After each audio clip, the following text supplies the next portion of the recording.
Bueno, buenas tardes a todos y todas. Un gusto compartir con ustedes, colegas, este espacio de formación que, bueno, y de un poco de socializar conocimientos, este, em, que, bueno, que surge por iniciativa de la Secretaría Académica y de la Secretaría de Ciencia y Técnica, ¿no? Em, bueno, la idea de hoy un poco es, como bien les decían anteriormente, es tomar como referencia la resolución 247, que es la que regula este proceso de categorización interna por méritos equivalentes, y el anexo tiene una grilla en donde nos sirve, digamos, para identificar cuáles son las secciones en las que vamos a organizar nuestro CV, ¿no? Y que en realidad es una grilla, es una réplica, podríamos decir, de las grillas de concursos docentes, sin embargo, un poco simplificada, digamos, porque aquí hay énfasis en los antecedentes docentes, en los antecedentes de investigación y de extensión, ¿sí? Un poco para reforzar algo que bien decía Romina, es que la importancia, ¿no?, de armar el CV asumiendo una actitud de que ese CV va a ser una hoja de ruta para nuestros evaluadores y evaluadoras. Y en ese sentido es muy importante, ¿no?, que nosotros podamos conducirlos por este trayecto que hemos ido construyendo a lo largo de nuestra carrera docente y de investigación, ¿no?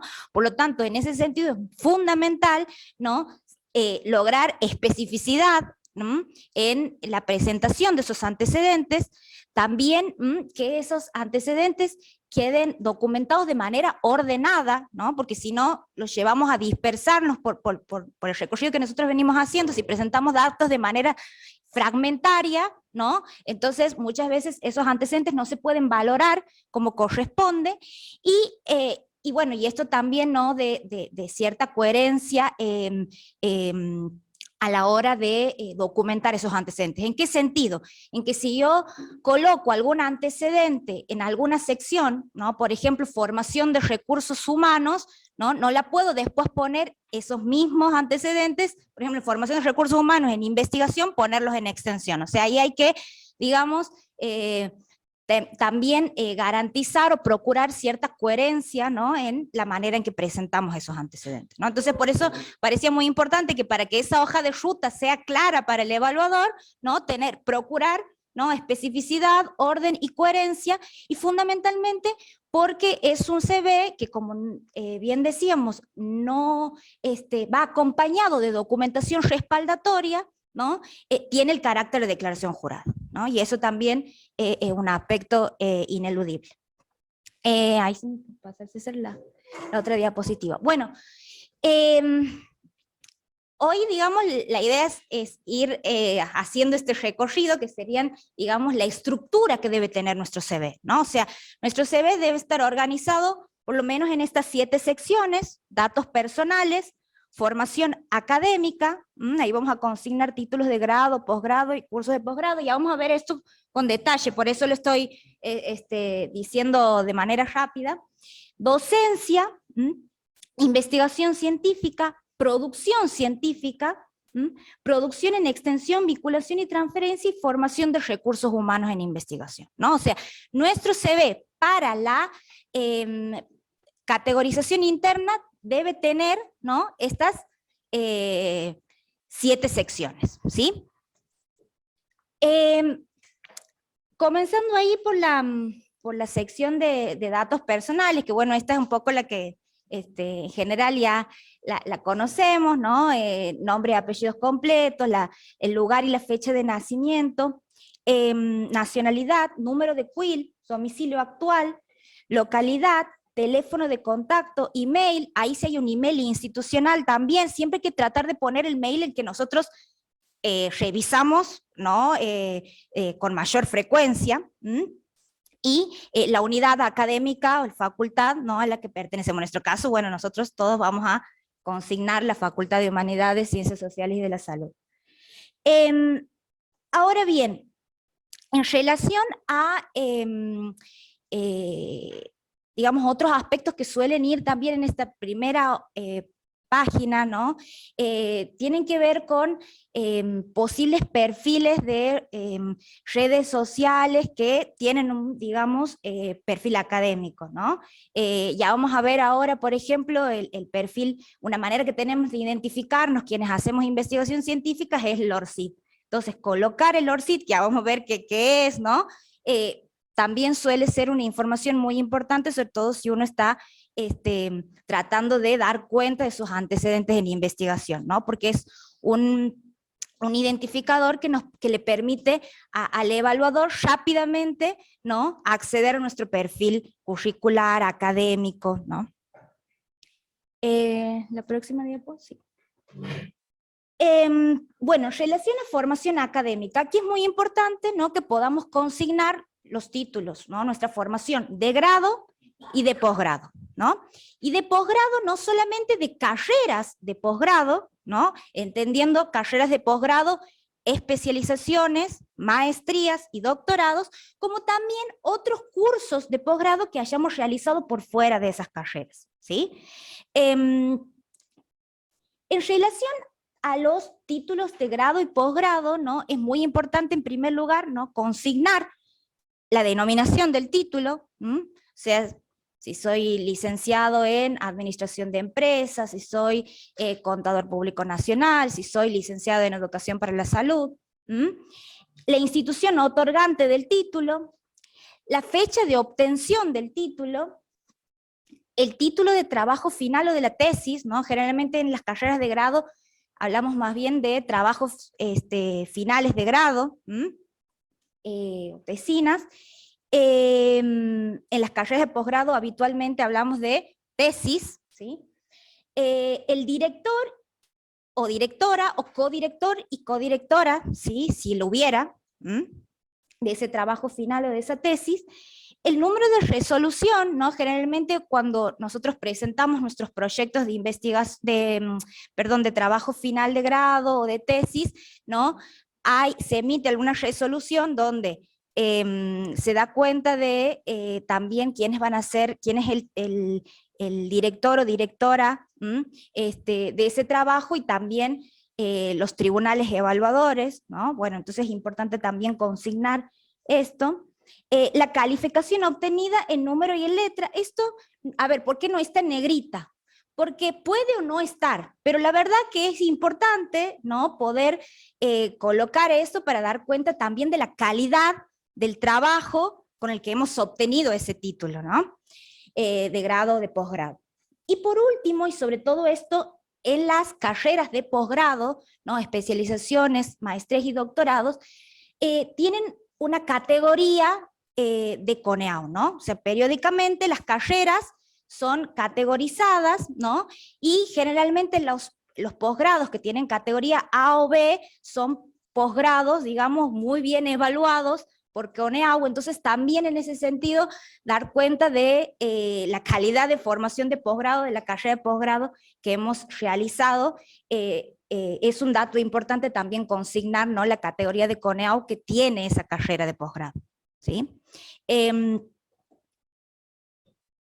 Y aquí, en ese sentido, hacemos una aclaración importante, por eso el rojo y el naranja ahí para que no se pierda de vista, que cuando hablamos de carreras de posgrado, estamos hablando de especializaciones, maestrías y doctorados. Es decir, postítulos, diplomaturas, no entran en la categoría de carrera de posgrado. Formación complementaria, ¿no?, de actualización de contenidos, pero no es una carrera, no la puedo consignar como una carrera de posgrado. Generalmente uno en el CV, después que están estos antecedentes, que son los más importantes, puede consignar ahí una subsección, ¿no?, que diga otras capacitaciones o capacitaciones complementarias, y uno puede consignar ese tipo de información, ¿sí? Pero ahí no a confundir ni postítulos ni diplomaturas con carreras de posgrado.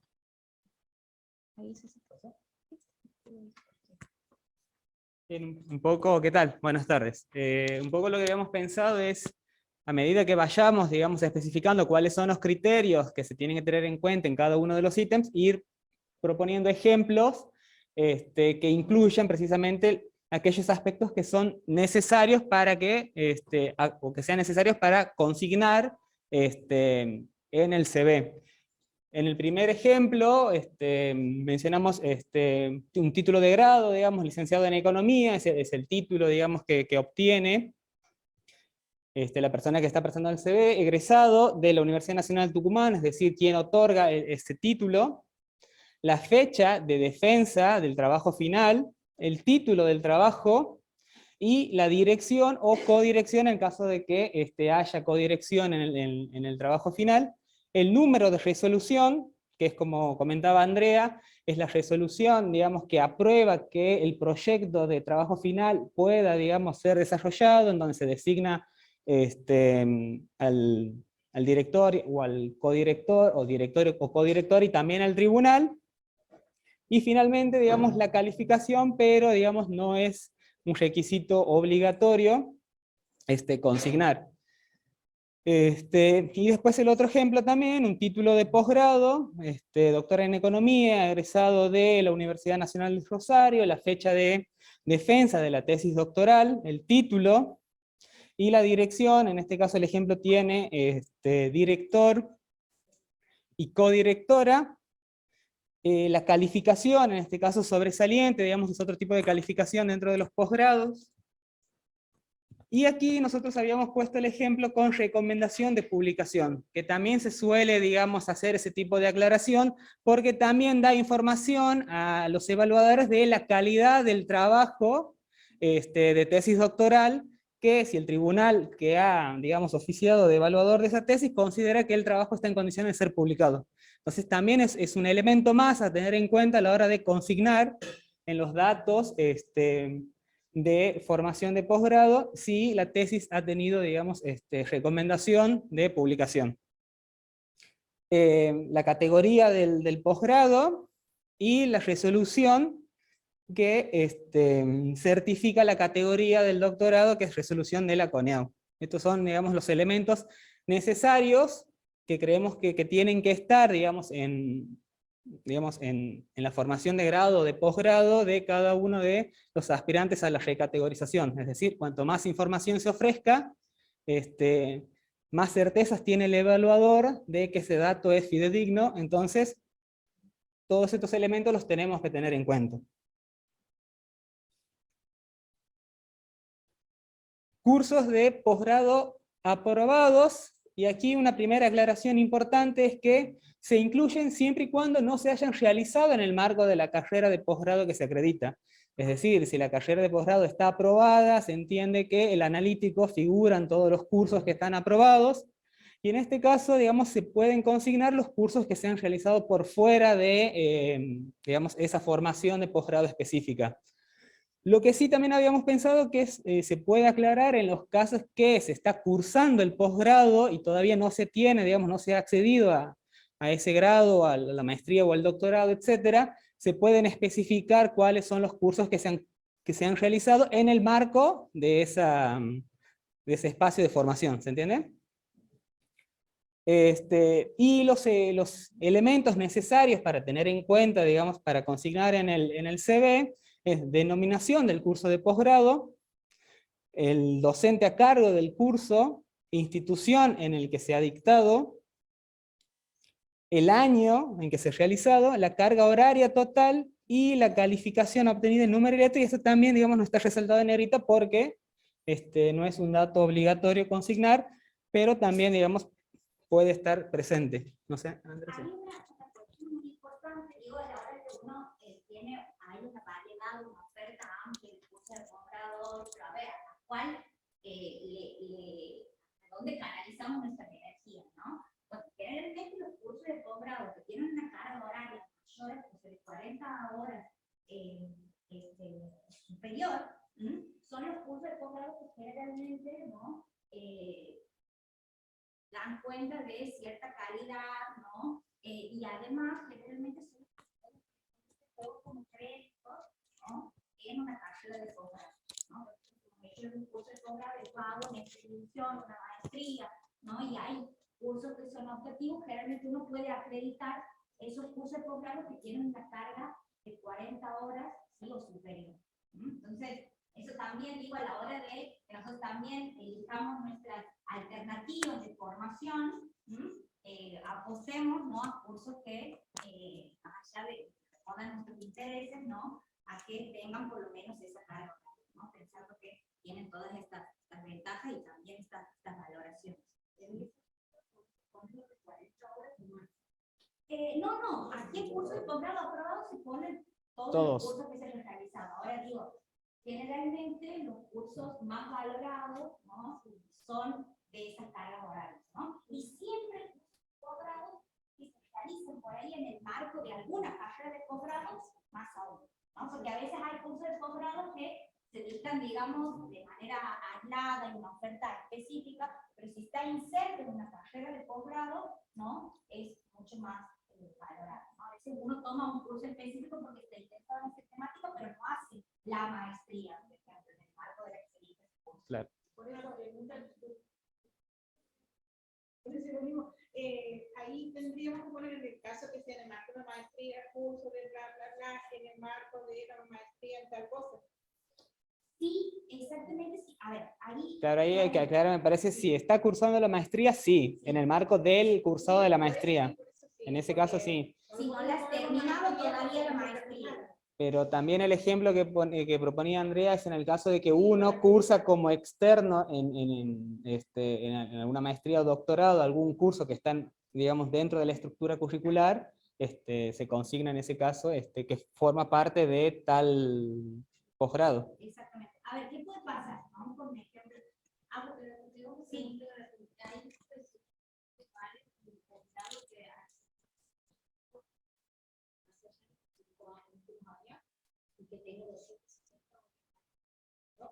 A ver, aquí en los antecedentes, a ver, digo, para la categorización y los concursos docentes, generalmente se tienen en cuenta los antecedentes todos que se hayan hecho en los últimos 5 años, ¿no?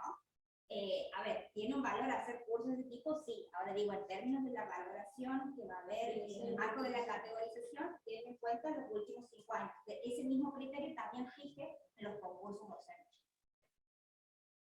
Pero por ejemplo, la actualización permanente hay que ser estratégico en este sentido, ¿no? Si ustedes saturaron en un antecedente este año, se hicieron 2 cursos de posgrado, no sigan haciendo cursos de posgrado, apunten a otro tipo de antecedentes que dentro del CV estén como faltando para obtener durante los 5 años una actualización permanente que frente a una jerarquización, a una categorización o un concurso público le permita al evaluador, a los evaluadores ver, ¿no?, un poco cómo ustedes han ido llenando todos esos cambios. Sí, está buena, ¿no? Posgrado Sí. de cátedra y después tengo la maestría en el mismo área. Claro, los títulos, las titulaciones finalizadas con tesis defendida no caducan. Esos son títulos. Los que se valoran de otra manera tienen que ver con los cursos que, pongámosle que son sueldos, o los cursos de posgrado que están vinculados a la carrera que estoy cursando, pero que todavía no ha sido finalizada porque yo no defendí la tesis. Entonces, en ese caso, no puedo hacer valer el título, pero le puedo informar al evaluador que sobre todo esta carrera tengo todos los cursos cumplidos y me falta solamente la tesis de posgrado. Entonces, el evaluador sabe que he cursado toda la carrera, no me va a impactar, por ejemplo, el título, pero me pueden valorar positivamente los cursos que corresponden a la titulación. Por ahí, las carreras de la también de cómo citamos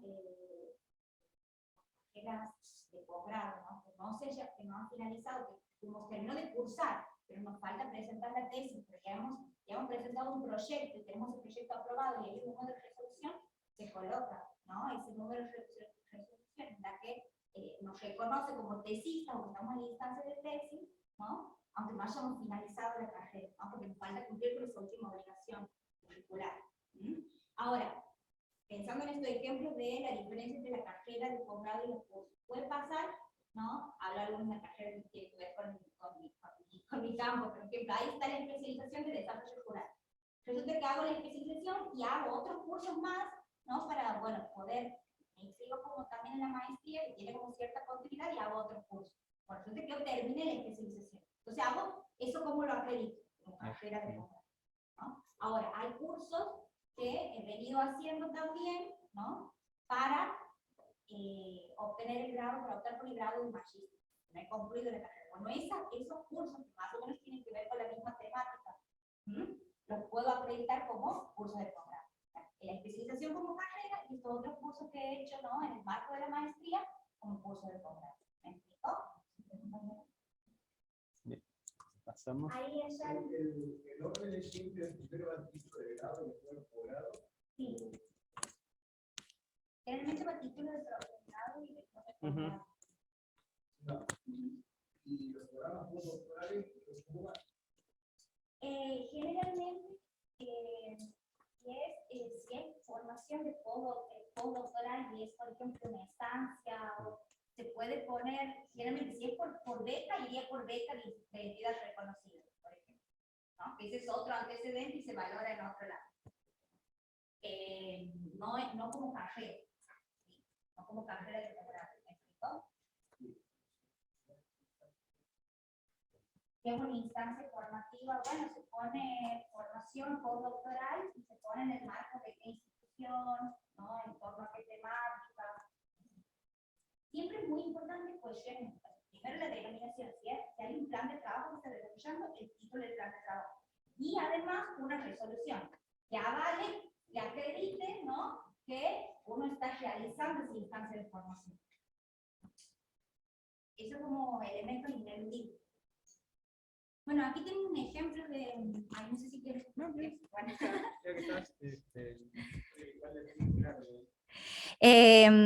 En este caso no es un curso de posgrado hecho por fuera de una carrera de posgrado, ¿no? Está en la denominación del curso, curso de posgrado, educación popular, extensión y cartografía social, dictado por la doctora Heyani Cleide Medeiros de Almeida, nombre, sí, de la docente. Se dictó en la institución, ¿no? Facultad de Humanidades, Ciencias Sociales y de la Salud, Universidad Nacional de Santiago del Estero, fecha en la que se realizó el curso los días 21, 22, 23 de marzo del año 2018, acreditando 40 horas teórico-prácticas, calificación obtenida, ¿sí? 10, ¿no? En número y letra. Sí. Bien, entonces, esa segunda sección fue de formación académica. Ahora, la otra sección que no debe faltar, sí. Sí. Por ahí también es común ver, ponen el promedio de los analíticos. Eso no tiene que ver, ¿no? De tu trayecto, de los cursados. En las carreras de grado, no está mal poner el promedio, ¿no? Si es un promedio que realmente, bueno, da, por ejemplo, sobre todo las carreras que no tienen tesis o trabajo final, es un muy buen dato el promedio con el que se culminó la carrera, ¿sí? Y en posgrado, generalmente, como la mayoría es con tesis, va la tesis y la calificación de la tesis, no el promedio. Bien. En la sección de docencia universitaria, ¿qué antecedentes vamos a acreditar? Principalmente cargos docentes universitarios de grado, ¿no? Esto es lo que nos está, sobre todo ustedes van a ver que en la grilla de evaluación de la resolución 247 no se están consignando puntajes para, por ejemplo, docencia de posgrado, ¿no? O sea que en otros currículums, ¿no? Sobre todo cuando uno arma para un concurso docente, sí es importante, ¿no? Pero aquí vamos a, digamos, tratar de procurar que los antecedentes docentes de grado queden bien documentados, ¿no? Sobre todo pensando que en nuestra facultad hay cargos docentes regulares o por contrato, y que esos contratos docentes generalmente son por facultad o rectorado. Entonces es muy importante que cuando consignemos esos cargos también demos cuenta de la resolución a partir de las cuales se nos designa. Bien, ¿qué datos no deben faltar cuando estoy consignando un cargo docente. Y aquí otra vez digo universitario y está subrayado porque no va a terciario, no va a posgrado, o sea, fundamentalmente aquí docente de grado universitario, ¿no? O sea, tampoco si es del nivel medio, ¿no? Entonces ahí evitemos dispersar a los evaluadores, ¿no? Poniendo antecedentes que no se van a valorar en este proceso. Categoría docente.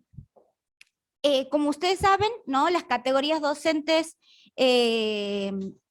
tenemos la categoría de titular, asociado, adjunto, ¿no? Sobre todo en el escalafón de profesores, y JTP y ayudante de primera diplomado como auxiliar, en la categoría de auxiliares docentes, ¿sí? En este marco de la categorización también se puede consignar ayudante de segunda, ¿no? La ayudante estudiantil, sobre todo pensando en aquellos docentes que están en las categorías de auxiliares docentes. ¿Por qué? Porque bueno, es el antecedente inmediato, ¿no? En esa carrera docente, y además porque si bien no se computa como cargo docente, sí para la antigüedad, ¿no? Entonces, en ese caso, si ha habido una ayudantía de segunda, y sobre todo si uno tiene algún cargo de auxiliar docente, es importante consignar ese antecedente, sobre todo para dar cuenta de la antigüedad en el cargo, ¿sí? De la antigüedad docente, perdón. El otro elemento es la pertenencia, el tipo de pertenencia, es decir, regular por concurso público. ¿Qué significa eso de concurso público? Que uno obtuvo ese cargo pasando por 4 instancias, ¿no? De evaluación: títulos, antecedentes, oposición y entrevista.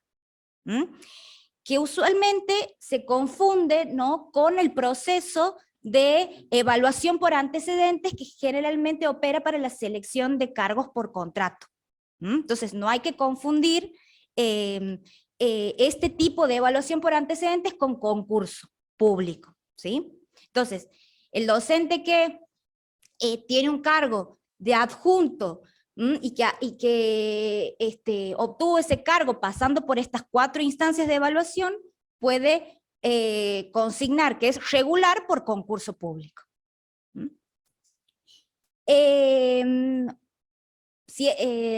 otra, sí. Planteado también en el caso del tipo de pertenencia es docencia por afectación.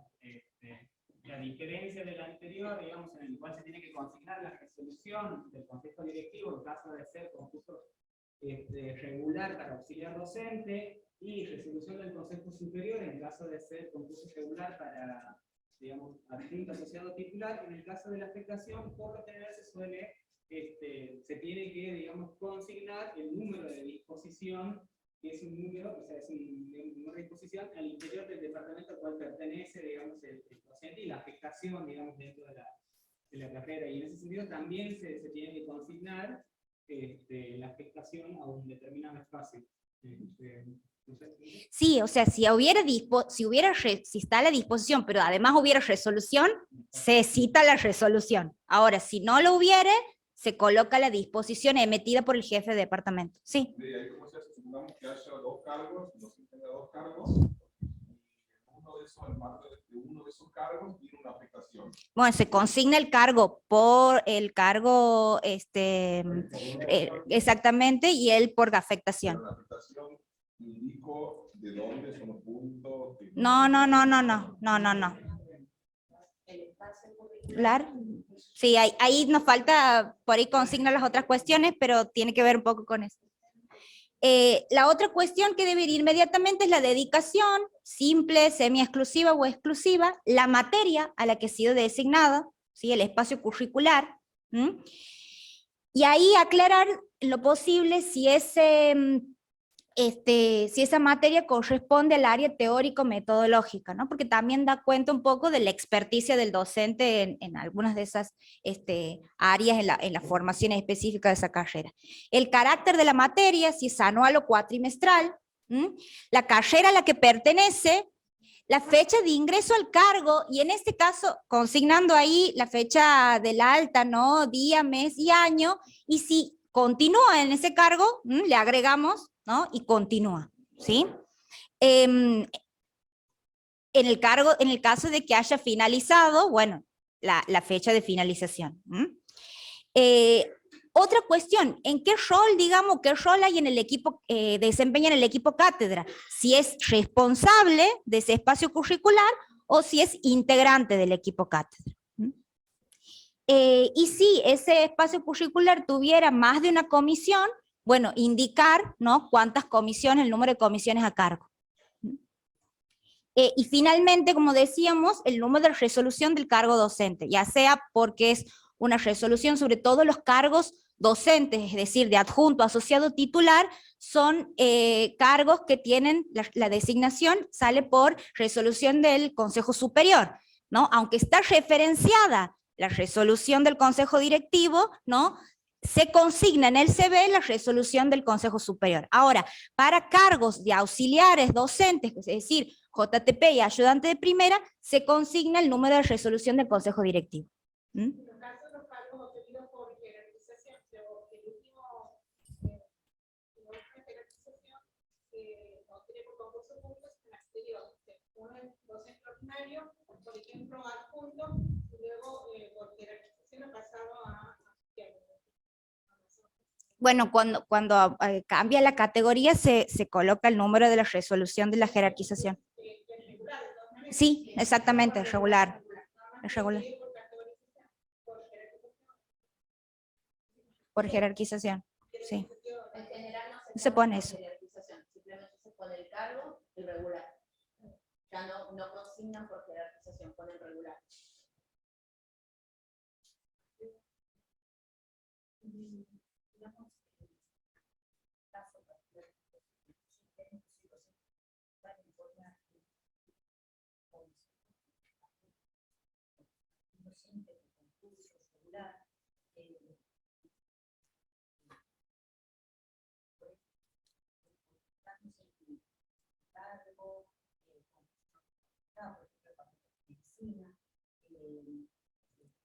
Bueno, ahí hay que consignar los diferentes cargos y los diferentes espacios.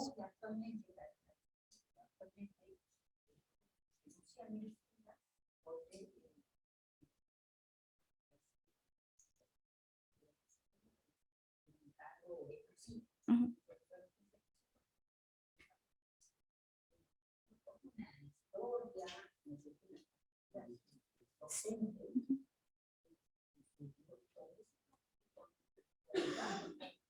No se documenta la carrera docente, ahora se va a valorar los últimos 5 años, exactamente.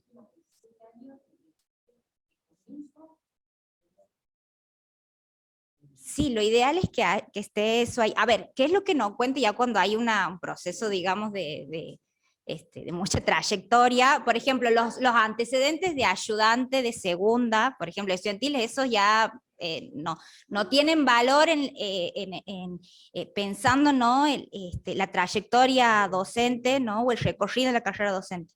Ahora, sí es importante consignar, ¿no?, estos otros espacios, sobre todo ahí, sí ha habido, tuvo cargo espacios curriculares en otras carreras, en otras facultades.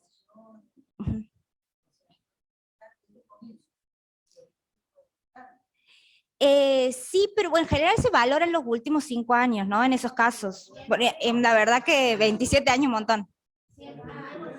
Por ahí capaz Romy sabe más. El dato actual, el antecedente actual, hacia atrás. Porque si no obligan a los evaluadores que hacer el sí. no ponerlo de mal humor. Porque el evaluador no tiene ganas de estar buscando cosas, quiere verlos. Entonces, los últimos antecedentes que tenemos son los primeros que citamos, por supuesto en este caso muy específico, y de ahí vamos hacia los más viejos, claro. Y con el caso de los cargos docentes, siempre, primero que estemos en ejercicio en funciones. Si en su caso, su trayectoria es muy importante, porque frente a un nuevo proceso de jerarquización, estas materias pueden ser afines, supongamos, por áreas de conocimiento, y es necesario dar cuenta de eso, pondremos en la materia tanto de tal fecha a tal fecha se ha desempeñado en este cargo, a cargo, como integrante, porque eso también indica la experiencia que el docente trae en sí. Pero siempre en orden de importancia, el cargo que estamos ejerciendo y luego lo que viene a posterior. Los últimos 5 años.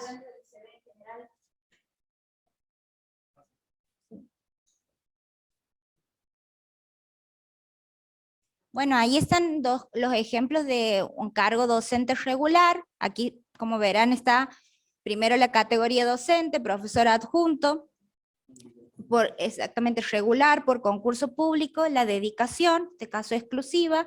En la cátedra ahí se consigna el espacio curricular y el carácter, ¿sí?, de esa materia, en este caso el carácter cuatrimestral.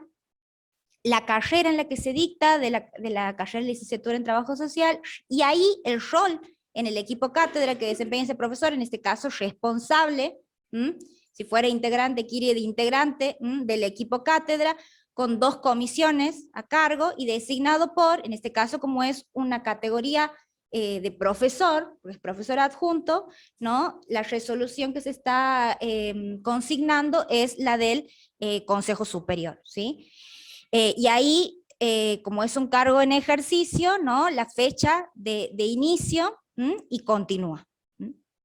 Luego un cargo de docente por contrato, también lo mismo, en este caso es un cargo de auxiliar docente, ayudante de primero diplomado, contratado a término, ahí entre paréntesis colocamos esta modalidad, ¿no?, por evaluación de antecedentes, dedicación simple, el espacio curricular, el carácter en este caso es anual, el carácter de la materia, la carrera en la que se dicta, o sea, es decir, de la carrera licenciatura en administración de empresas, en este caso el rol es integrante del equipo cátedra, y designado por resolución del consejo directivo, porque como es un cargo de auxiliar docente, y consignamos ahí el número de la resolución.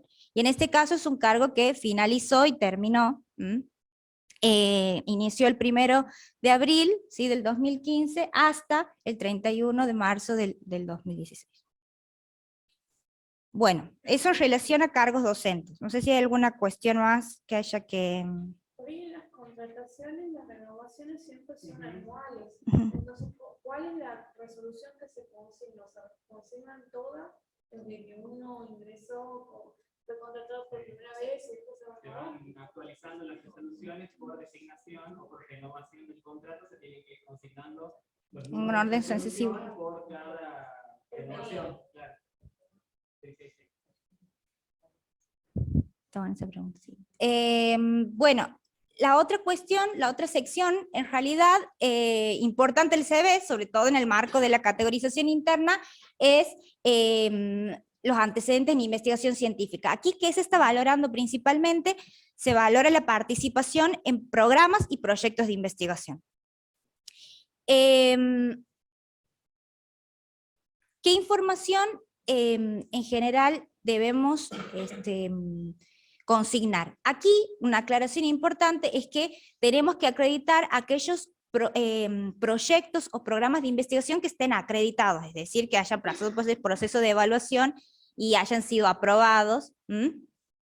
En primer lugar, el carácter de la participación. Puedo haber participado como director o directora, como codirector o codirectora, o bien como integrante, ¿no? Generalmente en los proyectos los integrantes pueden ser docentes, ¿sí?, pueden ser egresados, pues becarios, estudiantes, ayudantes de investigación. Entonces es importante consignar el carácter de esa participación. Luego, el tipo, la categoría de ese programa o proyecto. O sea, generalmente cuando presentamos un proyecto de investigación, ese proyecto puede ser, o ese programa, responde a una serie de requisitos según la envergadura y también según la categoría de proyecto también varía el financiamiento, ¿no? Aquí nosotros hemos presentado modo de ejemplo, no son todas las categorías de proyecto, pero son las que generalmente presentamos, ¿no?, en el marco de nuestra facultad, ¿no? Uno son los PI-11, que son los proyectos de investigación de la UNCE, ¿no? Financiados por Ciencia y Técnica de la universidad. El PIB-11, que son los proyectos de promoción. El PIB-CONICET, que son los proyectos de investigación plurianual, o sea, generalmente esos proyectos son dirigidos por investigadores de CONICET, pero también participan muchos docentes de la facultad, ¿no? como integrantes, becarios también. El PICTO, que es proyectos de investigación de ciencia y tecnología orientados, y el PIC, que generalmente es un proyecto de investigación científica y tecnológica financiados por la Agencia Nacional, ¿sí? De Ciencia y Tecnología. Generalmente estos proyectos, ¿no? El PICTO, el PIC, son proyectos con gran financiamiento, ¿no? Y generalmente poder dar cuenta, ya mencionando la categoría de proyectos, si uno participa o dirige, ya está dando cuenta que está participando de procesos de investigación de gran envergadura, ¿no? Entonces ya eso le da una buena información al evaluador, ¿no? En ese sentido.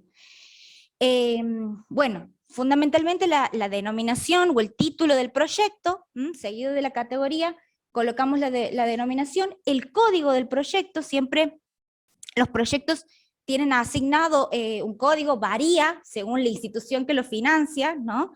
Pero es muy importante también consignarlo, porque es como el DNI del proyecto, digamos, ¿no?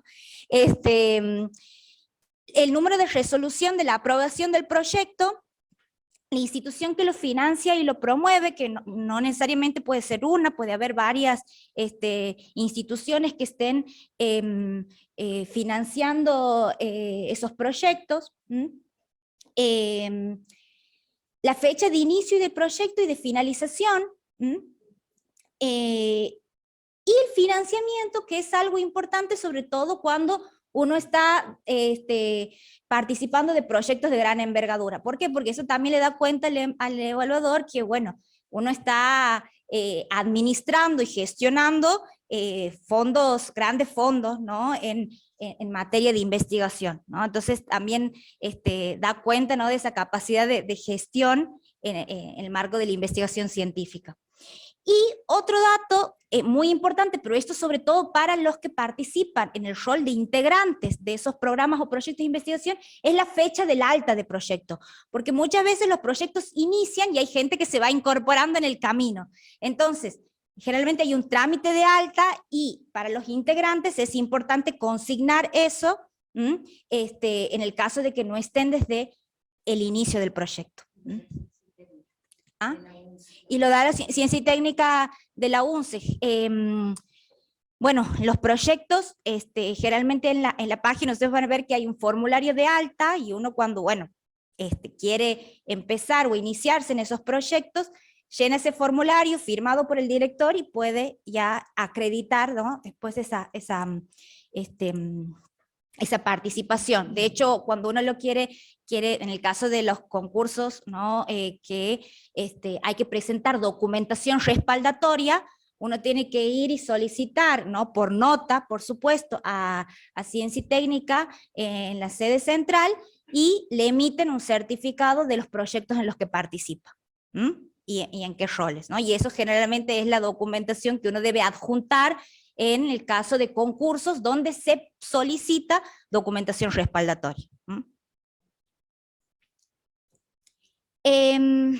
Bien, aquí dos ejemplos de cómo consignar esa participación en programas y proyectos de investigación. Primero, el rol, ¿no? En este caso aquí hay un rol de responsable, como director, podría ser también codirector, codirectora, del proyecto, y ahí va la categoría, un PI-11, la denominación de proyecto, ahí debería ir el título, ¿verdad? El código del proyecto, miren aquí, hemos tratado de colocar el formato que generalmente tienen los códigos de proyecto de la UNCE, que como les dije, depende la institución que está financiando, que está promoviendo ese proyecto, esos códigos pueden variar, pero este es el formato de código que generalmente tienen los proyectos de nuestra universidad.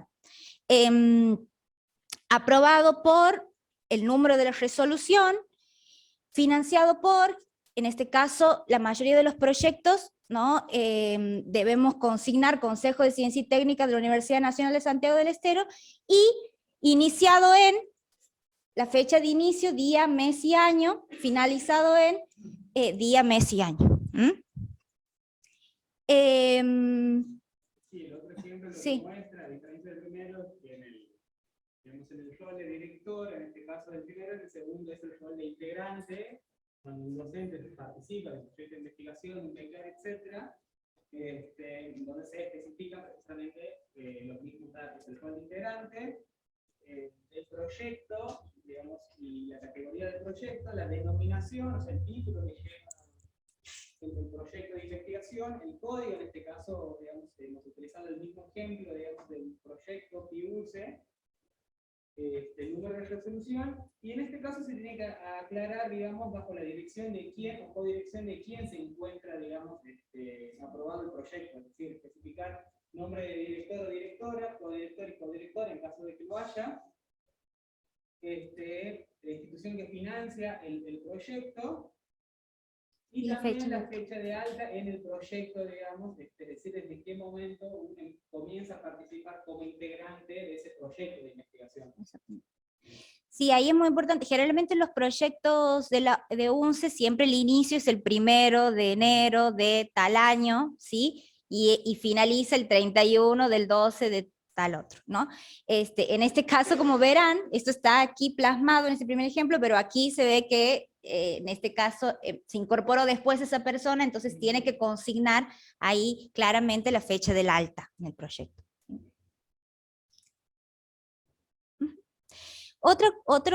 Como les decía, los roles, generalmente digamos, en el cuerpo de integrantes de programas o proyectos de investigación, está el rol de becario, ¿sí? Hay becarios de posgrado, ¿no? Y también becas de pregrado, como generalmente suelen ser las becas de CICIT, ¿no? Otorgadas por el Consejo de Ciencia y Técnica de la UNCE, y también otras que vienen tomando mucho impulso año tras año, financiadas por el Consejo Interuniversitario Nacional, que son las EBCCIN, o las becas a las vocaciones científicas, que son generalmente las modalidades en que participan gran parte de nuestros estudiantes, ¿no? en los proyectos. En el caso de, como docentes, nosotros vamos a tratar de consignar becas que se hayan otorgado posterior, ¿no? Al grado. Generalmente becas de posgrado, no solamente es de formación de posgrado, como por ejemplo pueden ser, ¿cómo? Claro, la beca doctoral del CONICET, que es como muy conocido, ¿no? Sino también becas de movilidad docente, ¿no? Esto también, o de movilidad de investigadores, también pueden ser acreditados como antecedentes en esta sección. Ahora, bueno, pero yo soy ayudante primero y he sido becario sin, y en el marco de eso hice mi tesis de grado. Bueno, en ese caso de las categorías, digamos, de auxiliares docentes, podemos, ¿no? Vale la pena que insertemos ese antecedente, ¿no? En el caso de beca obtenida en entidades reconocidas. ¿Me explicó? Ahora, si somos docentes de mucha trayectoria, que tenemos un camino recorrido en ese ámbito, bueno, generalmente tenemos que tratar de documentar en esta sección antecedentes de este tipo: movilidad de investigadores, movilidad de estudiantes de posgrado, o becas de posgrado, como las becas doctorales, ¿no? Que son como muy conocidas. También de otras instituciones, hay instituciones que dan becas de formación de posgrado, como INTA, por ejemplo, si uno tiene una doble pertenencia, INTI, instituciones como la misma Agencia de Ciencia y Tecnología. Bueno, es importante, digamos, poder dar cuenta, además de la denominación de la beca, o sea, de dar cuenta qué tipo de beca es, si es una beca doctoral, postdoctoral, ¿no? La institución que está otorgando esa beca. También la resolución, el número de resolución de la adjudicación de la beca. Otra información que, a ver, no es indispensable, pero sí le da también algunos elementos al evaluador, es si hay un orden de mérito en esa beca, colocar el orden de mérito, ¿no? De esa beca de la que ha sido beneficiario o beneficiaria, ¿sí? El director o directora de beca, el codirector o codirectora de beca, si lo hubiere, el título del plan de trabajo, porque eso también da cuenta de, generalmente uno cuando se presenta una beca, elabora un plan de trabajo que da cuenta de la línea de investigación o de la temática que va a desarrollar en el marco de esa beca. Bueno, también se debe consignar esa denominación del plan de trabajo. Sí, en el caso de las becas, por ejemplo, doctorales de CONICET, en donde se desarrollen algún, puede ser una cátedra, puede ser un instituto de investigación, bueno, debo consignar la institución o lugar de trabajo en donde se desarrolla esa beca, o si fue una beca de movilidad, ¿no? Si realicé una instancia de formación en otra universidad, bueno, colocar esa institución en donde desarrollamos el plan de trabajo de esa beca. ¿Me explico? Vamos a ver algún ejemplo también. Y la fecha de inicio y de finalización de la beca también. Aquí tenemos el ejemplo como más clásico de las becas doctorales, en este caso, becario doctoral del institución que lo otorga, Consejo Nacional de Investigaciones Científicas y Técnicas, entre paréntesis CONICET. Eso también, tengamos cuidado con las siglas, a veces damos por sabido cuáles son las siglas de los organismos, es preferible siempre poner el nombre completo y entre paréntesis las siglas, ¿sí? Bajo la dirección de, coloco el nombre del director, del codirector, otorgada por resolución, coloco el número de la resolución, en este caso, resolución del directorio de CONICET, el plan de trabajo titulado, coloco la denominación del plan de trabajo, a desarrollar, institución en la que llevo a cabo, o lugar de trabajo, podríamos decir, de la beca, en este caso, Instituto de Antropología Social, con fecha de inicio tal y finalizada tal, siempre consignando día, mes y año. En este caso, en el segundo ejemplo, es una beca de movilidad de investigadores, ¿no? Becario Erasmus Europlata, ¿sí? El periodo ahí, porque la convocatoria de esa beca era 2014-2015, beca de movilidad internacional, universidad, huésped, o sea, ahí está el lugar donde realizo la beca, en este caso Universidad de Coimbra, Portugal.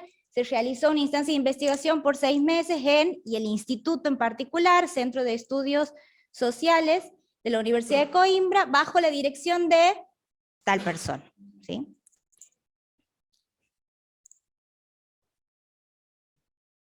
Bien.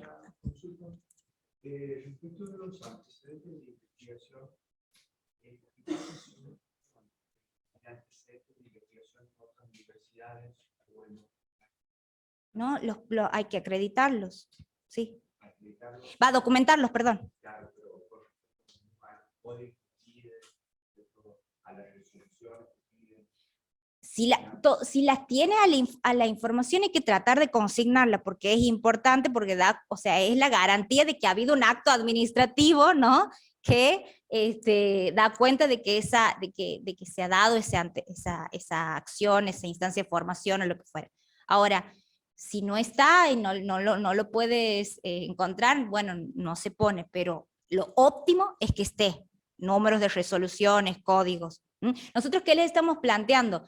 Les planteamos los elementos que sí o sí deben estar para que la información esté completa, pensando que no hay documentación respaldatoria. Igual, aunque haya documentación respaldatoria, es importante que esté a ese nivel también, pienso en los concursos docentes, ¿no? Que esté también bien detallado. Pero bueno, si no dispone de la... No hay problema, creo, pero, o sea, a ver, no es que va va a haber digamos, puede que el evaluador, digamos, lo ponga ahí, lo considere o no lo considere, porque es difícil, digamos, dar cuenta de que eso se ha llevado a cabo, ¿no? Sin un número de resolución, sin algún acto administrativo, pero siempre pónganlo, digamos.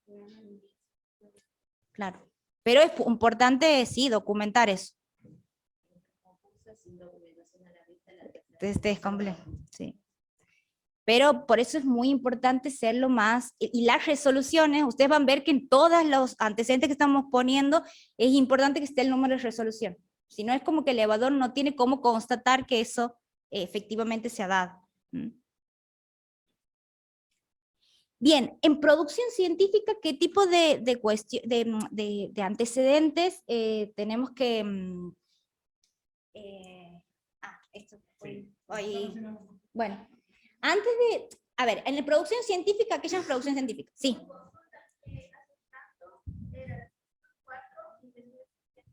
Ajá. Producción científica.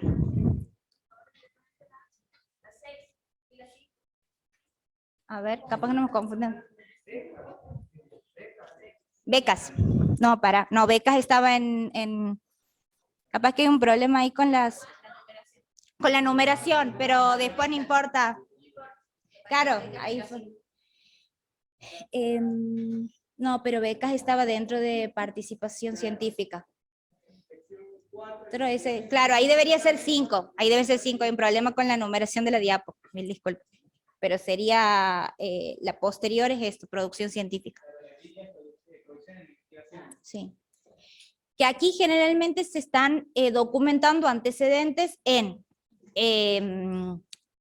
publicaciones, entendiendo por publicaciones, los resultados de nuestras investigaciones que están plasmadas en libros, en capítulos de libros, en artículos, en revistas científicas, que ahí vamos aquí fundamentalmente revistas científicas con referato, que vamos a ver un poco qué significa eso, y también presentaciones en reuniones o eventos científicos, es decir, congresos, jornadas, simposios. Pero antes de llegar a cómo se documentan esos antecedentes, es importante, digamos, tener en cuenta algunos elementos respecto a el mundo, ¿no? de la investigación y de cómo, de alguna manera, esos productos de investigación científica se identifican, ¿no? El sí. primer punto que nosotros hemos marcado, de los 5 que están, tiene que ver con qué se considera una publicación con referato. Dentro del tema de evaluación de producciones científicas, tiene mayor valor aquellas publicaciones que han atravesado un proceso de evaluación, que en este caso, se conoce como referato, y hacen referencia precisamente a estas publicaciones que han sido sometidas a un proceso de arbitraje, o un sistema de arbitraje entre pares, que son especialistas, digamos, que han producido conocimiento en una determinada área, que van a evaluar esta colaboración en una revista, por ejemplo, y que en estos casos, generalmente las revistas que están exportadas tienen un sistema de referato que se conoce como doble ciego. Es decir, tanto el evaluador o los evaluadores del artículo como el autor o la autora del artículo, digamos, permanecen en anonimato, es decir, el evaluador, los evaluadores no saben a quién están evaluando y el autor o autora tampoco sabe quiénes son los evaluadores de su artículo. Esto tiende a garantizar de alguna manera la transparencia del proceso de evaluación, y las revistas científicas que están mejor categorizadas suelen, digamos, trabajar con este sistema de doble ciego.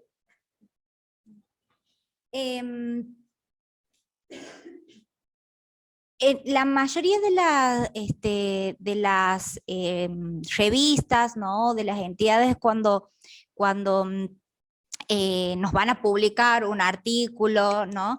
Generalmente nos piden un código de identificación de ese investigador. Ese código con el que cada investigador se identifica, ¿no? Y que también es más fácil identificar su producción, o sea, sus publicaciones, es el ORCID, ¿no? El ORCID es en inglés Open Research and Contribution, ID, que es un identificador, ¿no? Es del investigador. Es un sistema gratuito de acceso abierto, ¿no? De hecho ahí nosotros les dejamos la página, ¿sí? Lo obtienes registrándose y ahí está. Bueno, no se preocupen porque ahí no se ve mucho, pero cuando circule el Power lo van a poder ver bien. De hecho vamos a mandar también un tutorial para que puedan, de 5 minutos, cómo registrarse en ORCID. Y a partir de ese registro donde uno consigna datos personales, nombre, apellido, filiación institucional, ¿no? Formación académica también, obtiene un código. Ustedes van a ver ID, o identidad, ¿sí? Que está, digamos, en la primera parte conformado por la dirección del ORCID, o sea, por la URL, y después hay un código formado por 12 números, ¿sí? Que sirven, es como el documento de identidad de ese investigador, ¿sí? Entonces, ¿qué sucede? Muchas revistas cuando nos van a publicar un artículo nos piden el ORCID. ¿Por qué? Porque luego cuando publican ese artículo, ¿no? se puede, a partir de ese código, saber que es tal persona, que es, no sé, Carlos Suárez de la Universidad Nacional de Santiago del Estero y no de la Universidad Nacional de Mar del Plata, por ejemplo, ¿no? Entonces, es muy importante para evitar la confusión de autores, sobre todo que los nombres y los apellidos se repiten, ¿no? Bueno, este código sirve para eso. Por eso es muy importante que lo gestionemos. La verdad no lleva nada de tiempo y además, sobre todo para los CVs de investigadores, en la misma primera página de los datos personales se suele colocar el ORCID. Entonces las personas que por ahí nos están evaluando y quieren también ver rápidamente nuestra producción, van a nuestro ORCID y ahí se despliega toda la producción que nosotros tenemos, en artículos, en capítulos de libros, en ponencias. El otro identificador, ¿no? de nuestra producción científica es el DOI o DOI. Seguramente lo habrán escuchado ese día de la capacitación de la categorización interna.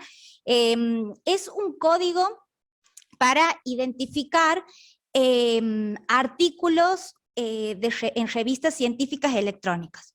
O sea, es como también un documento de identidad de ese artículo. Y generalmente las revistas generan un DOI por cada artículo que publican, ¿no? Entonces, de esa manera también nosotros tenemos la oportunidad de poder, ¿no? Primero, al evaluador de que busque rápidamente, llegue rápidamente a nuestra producción, ¿no? Y es por eso que es muy importante también consignarlo cuando estamos dando cuenta de nuestro CV de los artículos publicados en revistas electrónicas. Hay una inercia, no todas las revistas tienen DOI, digamos, como sí. tener en cuenta, eso se gestiona y eso también avala la categoría, digamos, o la categoría que tiene la revista Sí. en el sistema de revistas científicas. Claro. Los artículos que no tienen DOI, pero que están publicados en revistas electrónicas, la manera en que nosotros tenemos de dar cuenta que ese artículo está publicado en tal revista es consignar la URL, o sea, la página web en donde está colgado nuestro artículo, ¿sí? Después, otro elemento de identificación de la producción científica, sobre todo de producción en libros y en realidad de ciertas, de ciertas ediciones de libros. Ustedes saben que los libros pueden estar, pueden variar según las ediciones, ¿no? Y según las ediciones hay un código para identificar esa edición de esa obra, que es el ICBN.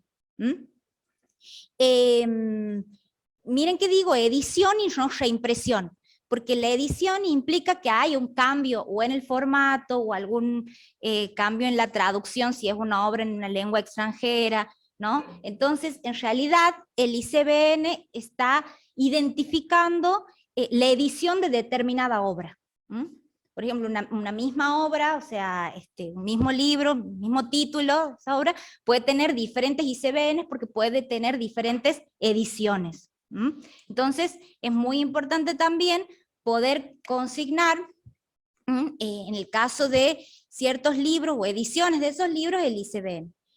Y otro identificador de la producción científica, pero en realidad de las revistas en las que publicamos, es el ICCN, que las revistas, tanto las revistas impresas tienen su ICCN, pero también está el E-ICCN o el ISCN, que sería como el código de identificación de las revistas electrónicas, ¿no? Hay revistas científicas que se publican, ¿no?, en papel y también tienen, ¿no?, su versión electrónica. Entonces tienen un ICCN y un ICCN electrónico o E-ICCN, entonces deberíamos consignar los dos, ¿sí? ¿Queda claro bien, queda claro un poco estas diferencias? Son muchas siglas, pero... Andrea, una Sí. consulta, las actas de los congresos que llevan el ICBN o el ICCN. Generalmente las actas de los congresos, tuvimos por ver, generalmente se publican como libro, en formato libro, y generalmente tienen un ICBN, generalmente. Como este congreso vale todos los años, digamos, Sí. Sí, porque en realidad hay una ediciones diferentes, ¿no? Sí, generalmente tiene diferentes ICBNs. Aquí, como criterio para tener en cuenta a la hora de citar, digamos, Toma un ese, libro, no te escuchan. consideramos importante en general para citar toda la publicación, todos los tipos de publicaciones científicas, tomar como criterio los criterios establecidos por las normas APAS. Digamos, ingresando a la página de las normas, uno puede ir viendo las distintas actualizaciones y puede tener, digamos, referencia acerca de cómo se citan las publicaciones, sea un libro, un capítulo de libro, un artículo en una revista científica. Y en ese sentido nos parece importante, al final en el anexo creo que está, si no lo podemos subir después, el link de la página de normas APA, para que lo tengan en cuenta. Y en ese sentido, obviamente, los elementos que tenemos que tener en cuenta a la hora de documentar la publicación que estamos por hacer referencia es apellido y nombre del autor, o de los autores o autoras, después se especifica si es coordinador, editor, compilador de la obra, en este caso estamos hablando de un libro, el año de la publicación de la obra, entre paréntesis, título de la obra en cursiva, nombre de la editorial y el ISBN, que en las citas de normas APAS no corresponde. Digamos, cuando uno va a citar bibliografía en un artículo no se pone ese dato, pero en este caso sí es necesario consignar. Es decir, las normas APAS no plantean, digamos, que haya que citar ese número, ese código, pero en este caso para el CV sí es necesario. Entonces, lo consignamos también.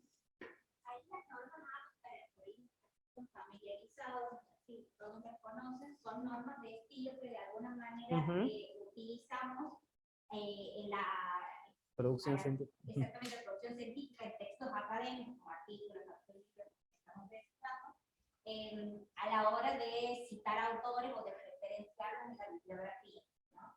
Entonces, decimos, bueno, esto que la utilizamos para escribir, ¿no?, para escribir textos académicos, también tengámoslo en cuenta a la hora de consignar nuestros antecedentes de producción científica, ¿no?, en nuestro CV.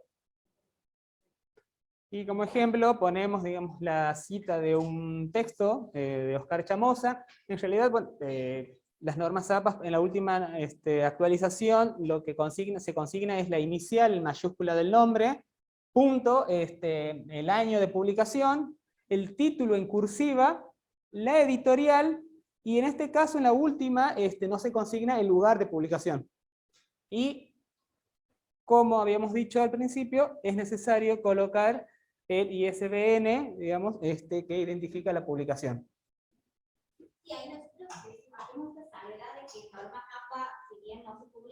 todo el nombre del autor, sino el apellido y el inicial del nombre en nuestro CV. Es importante Claro. dar cuenta de que nosotros somos, ¿no?, los que hemos producido ese libro, ¿no? Entonces, bueno, sí es importante que pongamos nuestro nombre, ¿no? Pero por ahí van a encontrar en ese aspecto una diferencia. Claro. Bien. ¿Paso? Después el otro punto a tener en cuenta también, si uno no es el autor del libro, es citar un capítulo del libro, es decir, cuando uno participa en una compilación, en una edición, como autor o coautor, o autora o coautora de un texto, digamos, cómo citar un capítulo del libro. Y en este sentido también, siguiendo las normas APA, lo que corresponde es apellido y nombre del autor, o del coautor si correspondiera, el año de publicación también entre paréntesis, el título del capítulo, sin comillas, eso está especificado en las últimas normas APA, la inicial y el apellido de los coordinadores del libro, o sea, quién coordina, quién edita, quién es el editor del libro, o los editores o editoras, y nosotros lo que agregamos es, digamos, la abreviación, la abreviatura de coordinador, de editor, de compilador. Y en cursiva, sí se coloca ahí el título del libro que contiene al capítulo que estamos dando referencia. El rango de páginas, entre paréntesis, con las dos letras P, digamos, que va a identificar la página, o las páginas, la inicial y la final, el nombre de la editorial y también el número de ISBN. Decimos las páginas que abarca ese capítulo. Claro. Este capítulo en este libro, bueno, abarca la página 20, inicia en la 20 y termina en la 45. Bueno, ese es el rango de páginas que debemos considerar. Vamos a poner un ejemplo, donde se consigna el nombre de los autores, el título del capítulo, el nombre de, en este caso, la coordinadora, las iniciales únicamente en mayúscula, el apellido, en cursiva, el título del libro, las páginas en las cuales, o las páginas del artículo, la editorial y el número de ISBN. Antes del título del capítulo y antes de referenciar quién es en este caso la coordinadora del libro, está en la coordinadora, el nombre de la coordinadora, el apellido, el rol, y recién el título del libro. Y se va encabezado por la pregunta. Ahora también cómo citar un artículo con referato, que es el otro punto, digamos, también de la publicación. No sé si quieres comentar algo, Sandra. Bueno, acuérdense que esto, que sobre todo aquí en la categorización se va a valorar publicaciones arbitradas, van a encontrar eso con arbitraje o con referato, estamos hablando de lo mismo, ¿sí? En un concurso docente pueden ir publicaciones con referato, sin referato, ¿sí? Aquí lo que tenemos que poner el acento es dar cuenta de esas publicaciones que han pasado por un proceso de evaluación, de revisión de pares.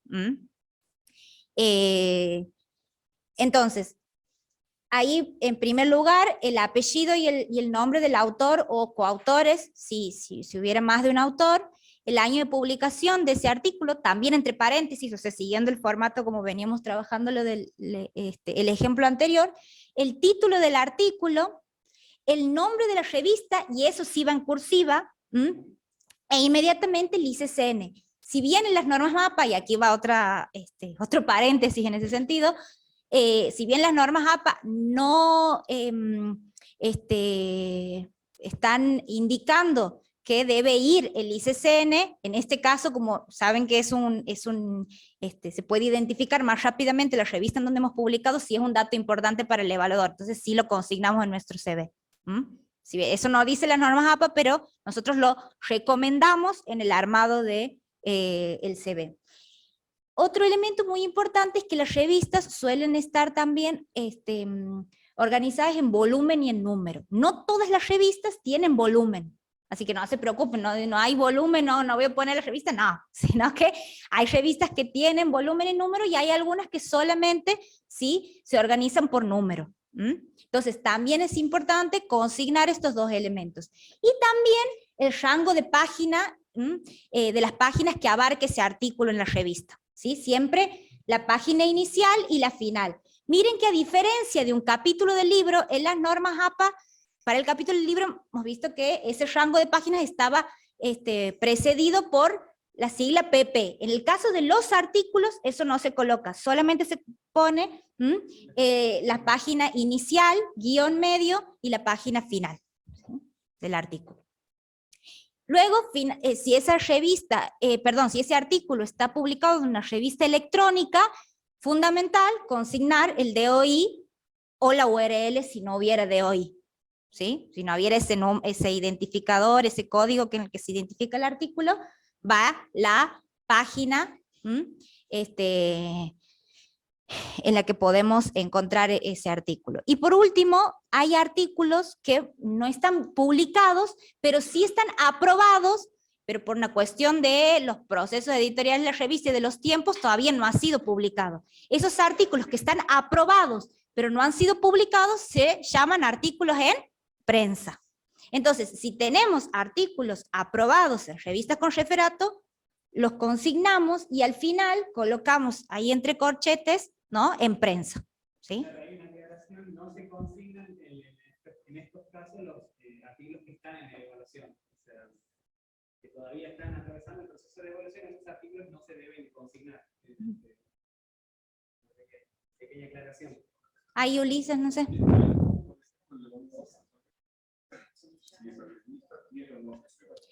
Porque bueno, generalmente las revistas a las que nosotros enviamos, primero hay un sistema que se llama OJS, que es un sistema que generalmente usan las revistas, digamos, bien indexadas, bien puntuadas, de calidad académica, para que nosotros carguemos nuestro artículo y a partir de ahí después recibamos el dictamen de los evaluadores, ¿no? O de hecho, nosotros en la descripción de la revista, cuando estamos buscando, tenemos un artículo, hemos escrito y queremos buscar dónde publicar, tenemos que apostar a revistas bien conceptuadas y que tengan, ¿no?, un proceso de evaluación. Y sobre todo que estén indexadas, ¿no?, en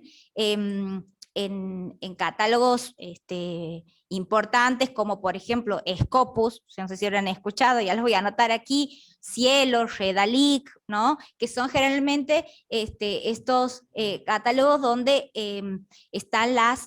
condensan gran parte de la producción en ciencias sociales, ¿no?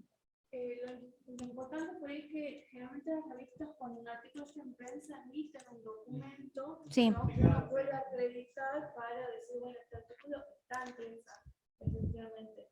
Y lo que tenía por ahí un poco de inquietud, bueno, a veces no sale el volumen, pero sí el año, ¿no? El año 20, por ejemplo, una revista de larga trayectoria, e incluso puede aparecer los meses, o la primavera, verano, de Sí, cada año. sí. Eso hay que consignar, Sí. hay que consignar. Si es el año, sí. Después ahí el mes, eso no, porque generalmente, claro, porque es lo que te permite seguir, digamos, las ediciones de las revistas es el año. Sí. Ahí vamos a ver un ejemplo, un artículo con DOI, un artículo con URL. Siempre estamos hablando de revistas científicas, de artículos publicados en revistas científicas electrónicas, ¿no? Bien, en este caso tenemos varios autores, ¿sí? Consignamos los apellidos y nombres de los autores, el año de publicación del artículo entre paréntesis, el título del artículo, Comunalidades Rurales en Reedición, Encierro Comunitario Ganadero en Santiago del Estero, Argentina, punto, el nombre de la revista en cursiva, Revista de Economía y Sociología Rural, y ahí ven, miren, el volumen, ahí está el primero, es el volumen, está también en cursiva, y el número que está entre paréntesis, esto que está entre paréntesis, es el número, va, ¿sí?, en fuente normal, sería. Aquí seguimos, el número, el volumen va también en cursiva, igual que el título, y el número va en fuente normal. Y ahí inmediatamente el DOI. ¿Sí? Si el artículo no tuviera DOI, se repite el formato, ¿sí?, solamente que en lugar de poner el DOI, colocamos la URL. Una salvedad también es que, miren, en esta revista ustedes van a ver, bueno, pero te falta el número de páginas. Lo que sucede es que esta revista no hay página, digamos, la paginación así con números, ¿no? Porque va colgando los artículos uno por uno. En este caso no hay, pero aquí sí hay en esta revista, aunque es una revista electrónica, sí hay número de páginas y se la coloca inmediatamente aquí tenemos el volumen, el número, coma y el rango de páginas, ¿sí? Que abarca ese artículo. ¿Mm? Sí. Bien. ¿Cómo citar una ponencia? ¿Qué entendemos por ponencia? Ponencia vendrían a ser todas aquellas presentaciones que nosotros generalmente las hacemos en modalidad de escritas que vamos a exponer en eventos científicos. Entendiendo por eventos científicos, congresos, jornadas, simposios, seminarios, workshops, bueno, y todas estas modalidades que hay de encuentros, ¿sí? De científicos o especialistas en el área. Una recomendación que nosotros hacemos también en ese sentido, si bien ahí no dice la grilla, pero sí ayuda mucho en términos a los evaluadores también, es poder ordenar esas ponencias, ¿no? Esas presentaciones en eventos científicos, si son en eventos científicos de alcance internacional, nacional, regional o local. Porque eso da cuenta también de los posibles interlocutores que tenemos, ¿no? En esos procesos de producción y de comunicación de esa producción científica. En ese sentido, ¿no? Eso como para tenerlo en cuenta a la hora de presentar esos antecedentes en el CV. Ahora, ¿qué elementos no deben faltar en documentar esa ponencia? En primer lugar, el rol en el evento científico. Puede ser expositor, expositora o conferencista. ¿Por qué diferenciamos conferencista? Porque generalmente el conferencista es como el especialista, ¿no? En esa área, y entonces da cuenta de que generalmente, digamos, esa presentación es de gran envergadura, ¿no? Entonces, siempre es importante colocar, ¿no? El rol en el que participamos en ese evento. Luego el título de la ponencia, si hubiera coautores también, generalmente uno a veces escribe de manera colaborativa con otros compañeros, sobre todo en el marco de proyectos de investigación, y el nombre del evento científico, ¿no? Indicando si es un congreso, una jornada, un encuentro, un simposio, un seminario, como les decía recientemente. Y la institución o instituciones que organizan. Generalmente hay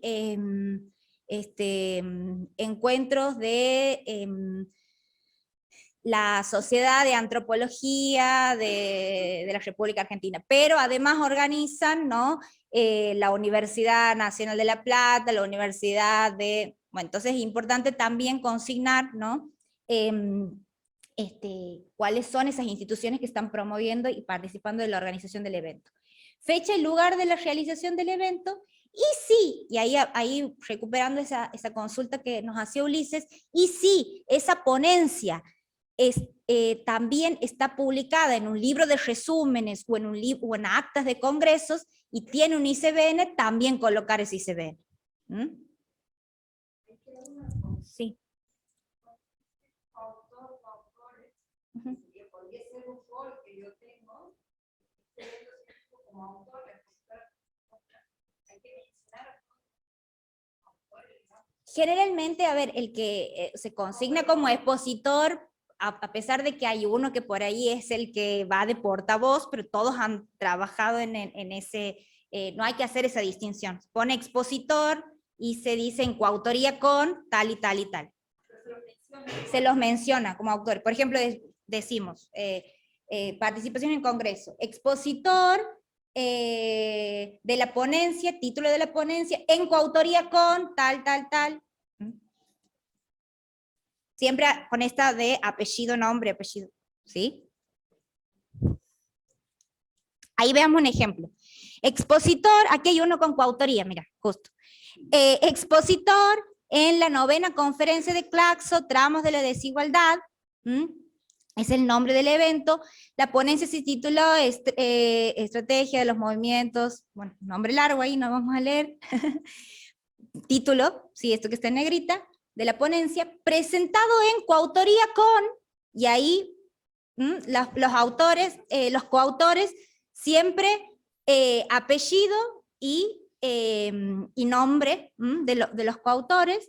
Evento realizado en lugar de la realización del evento, Ciudad de México, ahí nos faltó el año, sí, entre el 7 y el 10 de junio del 2022.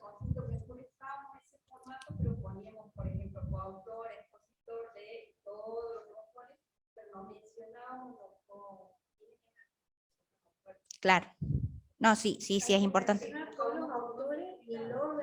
Sí. Sí. Grado de participación del... Que funciona de la misma manera que las publicaciones. Exactamente. De coautoría. Si los autores están, digamos, colocados en orden alfabético, quiere decir de alguna manera que todos han trabajado en igualdad de condiciones en cuanto a la producción del artículo de la ponencia. Si ese orden se cambia, es decir, si se pone, por ejemplo, como primer autor, digamos, otro apellido que no es el que corresponde por orden alfabético, se entiende que ese orden es por el nivel de participación en la construcción del artículo de la ponencia. Digamos. Eso no son datos que te piden pongas al ministro que va a ser el expositor, tengo una decisión de cuál ha trabajado más y quién en ese momento va a poner. Los autores no siempre no, hay algunos. Sí, pero en general, digo, eso pues... No. Sí, igual de todas maneras, ese criterio que es el criterio estándar, el que comentaba César, que como bien dice Romy, también rige para las publicaciones en particular, ¿no? Va a haber en cierta medida en que los coautores han participado casi de manera horizontal en la producción, o que se ha habido, digamos, alguna rol protagónico en el desarrollo de la producción. Bueno, eso debería estar expresado, digamos, en cómo se disponen las coautorías. También es importante cómo se negocia el interior de los equipos de publicación, ¿no? Por ahí en una publicación va primero en una coautoría César, y vamos Andrea y yo, y en una próxima publicación decidimos rotar porque la evaluación de publicaciones no es lo mismo ser el primero en un orden de coautoría que estar en un segundo o un tercer lugar. Entonces eso también ustedes tienen que ver hacia adentro de los equipos cómo van consensuando ese tipo de apariciones, digamos, en el orden de las publicaciones. A veces también se estila que, bueno, el director es el que aparece primero y los integrantes de los equipos son los que van apareciendo en otros órdenes, bueno, por nivel de importancia. Claro. Incluso por ahí vale la pena en esta instancia, por ejemplo, por ahí en el mismo congreso te dan autor, expositor y asistente. Apúntenle a la exposición siempre en una valoración de antecedentes el expositor. Porque miren que aquí la sección no es participación Claro. en eventos científicos, sino es producción científica. Producción científica que se ve expresada o evidenciada en libros, capítulos de libros, artículos o elaboración de ponencias.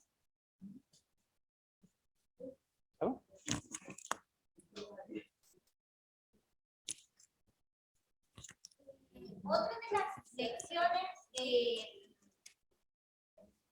importantes es la cuestión de la evaluación, ¿no? O actividades que ya hemos realizado en evaluación de actividades de ciencia y tecnología. Ahora, ¿qué sería eso de evaluación, ¿sí?, de actividades de ciencia y tecnología? Puede ser participación como integrante en comisiones evaluadoras de becarios, ¿no? O sea, muchas veces traigo el ejemplo de las becas SIL, ¿no? Muchos de los docentes son convocados para evaluar esas postulaciones de beca, ¿no? O algunos que están insertos en las carreras de investigación en algún momento son convocados a evaluar las postulaciones de becas doctorales o doctorales, bueno, eso sería un antecedente que se podría documentar en esta sección. Después, también la participación en comisiones evaluadoras de proyectos de investigación, haber participado evaluando proyectos de investigación elaborados por otros, eso también puede ser valorado en esta sección. Participación como integrantes de concursos docentes, ¿no? Eso también podría ser valorado aquí. Perdón, aquí no dije, no solamente proyectos de investigación, sino sino también de también ser extensión. evaluadores de proyectos de extensión. O sea, proyectos en ambas actividades. Evaluación de artículos científicos, o sea, de investigación científica, esto que les decíamos recién, o sea, haber participado como árbitro, ¿no? La revista nos convoca para evaluar un artículo, ¿no? Producido por otro, para evaluar un par, entonces eso también puede ser documentado aquí.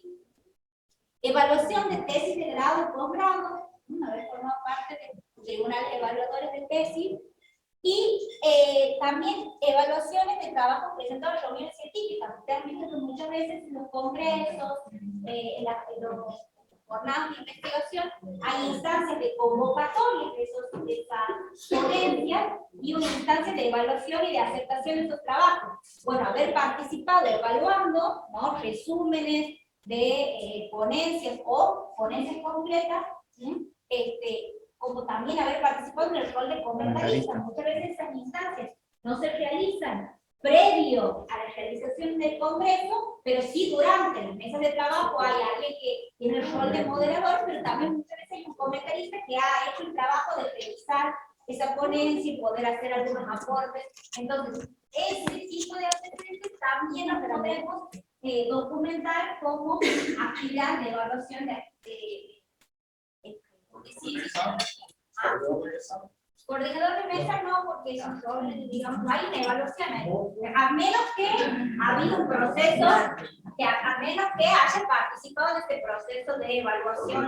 Por ejemplo, el coordinador de mesa tiene que preparar su mesa, fundamenta, da toda la historia. Bueno, te están indicando como a los que le tienen que apuntar, si tienen nosotros los sitios. Como donde pones tu ficha, digamos, ahora saben que es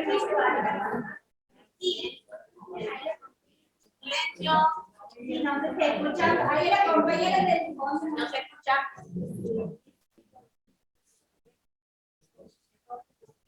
No, eso de nota.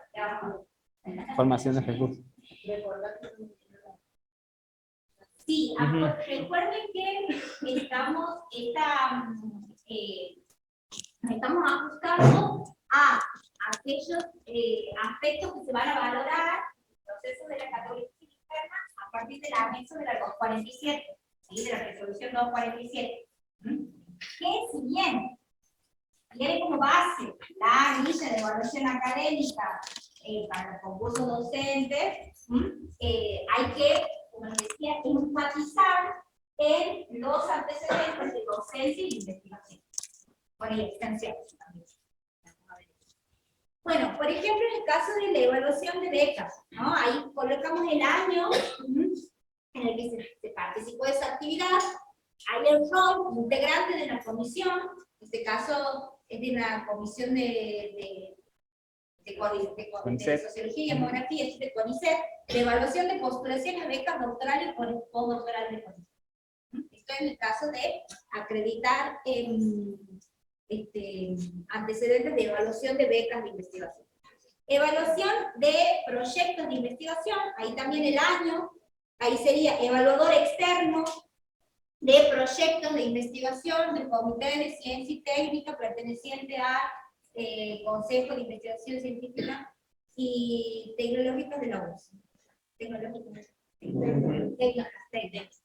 Ya me confundo también. Evaluación de artículos de revista. ¿Recuerdan que les decía esto de ser un par evaluador? Año también en donde nos desarrolló esa actividad, participación en la evaluación de artículos de la revista, coloco la revista, ¿sí? También me sirve ICCR para que el evaluador pueda saber que, bueno, participó de la evaluación de una revista de conceptuada, ¿no? Entonces, ven, en este caso, esa revista tiene un ICCN en línea, o sea, electrónico, y otro impreso, porque la revista tiene una edición, digamos, en papel y otra electrónica, ¿no? Una versión electrónica. Evaluación de trabajos finales de grado, tesis de posgrado. Hemos desarrollado esa actividad, miembros del tribunal evaluador de tesis final de grado de la licenciatura y el título de la tesis, periodo, del estudiante, y ahí coloco el nombre del estudiante autor de esa tesis, designado por resolución, importante poner la resolución del Consejo designado de evaluadores, y la institución, Facultad de Humanidades, Ciencias Sociales de la Universidad Nacional de Santiago del Estero, y en este caso es una tesis que ha sido ya defendida, entonces colocamos la fecha de defensa.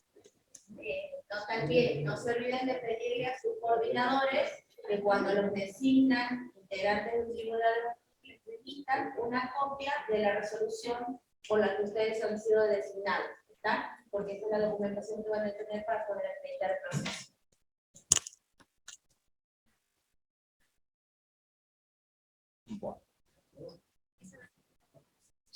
Hola. Bueno, la sección siguiente, digamos, o el ítem siguiente de los criterios a tener en cuenta para la presentación y los criterios que se van a evaluar para la recategorización, tienen que ver con la extensión, vinculación y transferencia, y principalmente estamos hablando de cuáles son las actividades o los roles que se desempeñan y los proyectos, digamos, en los cuales se van a desempeñar estas actividades. Y un primer punto es qué puede consignarse como actividades de extensión y vinculación y transferencia. Y en este marco, digamos, lo que nosotros hemos marcado, o lo que digamos, tenemos que tener en cuenta es la participación en programas y proyectos de extensión universitaria en sus diversas categorías, es decir, participar en voluntariados universitarios, en consultorías o asesorías, organización de conversatorios, talleres, seminarios o capacitaciones dirigidas a instituciones o grupos por fuera de la universidad, integración de comisiones de vinculación interinstitucional, miembros de consejos de extensión, etcétera, consejos asesores de organismos públicos o privados. También se puede consignar transferencias a la comunidad, charlas, publicaciones e intervenciones en medios periodísticos, es decir, todas aquellas intervenciones de difusión, digamos, o de divulgación de la producción científica en ciertos, digamos, espacios que no son específicamente académicos, o de divulgación de producción científica en términos académicos. Y el último punto es, también, digamos, se consigna, o hay que tener en cuenta, cuando uno oficia como formador de recursos humanos, como supervisor de prácticas profesionales supervisadas, en el caso de algunas carreras que lo tienen, coordinación y supervisión de pasantías. Siempre y cuando estén acreditados por una resolución, y tiene que ir consignado el número de resolución que designa precisamente el rol que se está cumpliendo y digamos, en el marco que se está desarrollando esa actividad.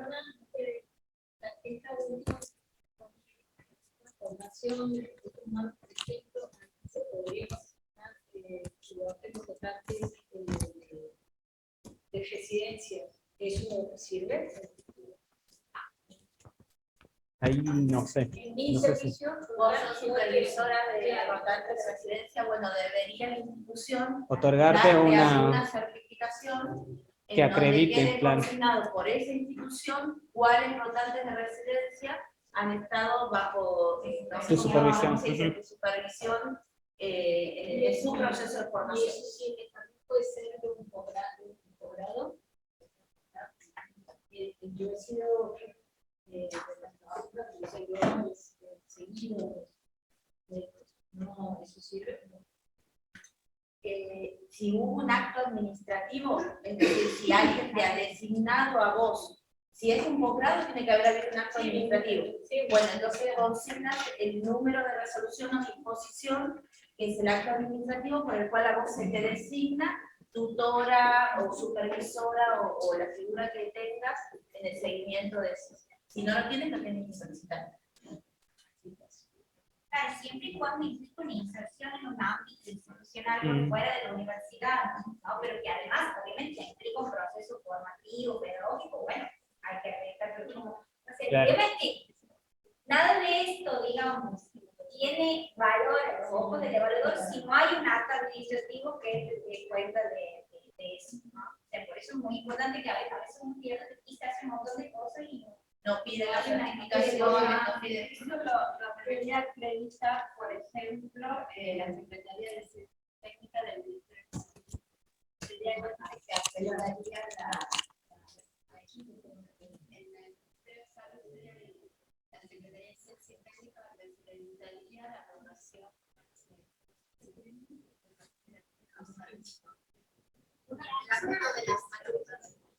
sí, En el caso de la PPS, dentro de la cual tenemos nosotros incluidos las pasantías, los el coordinador está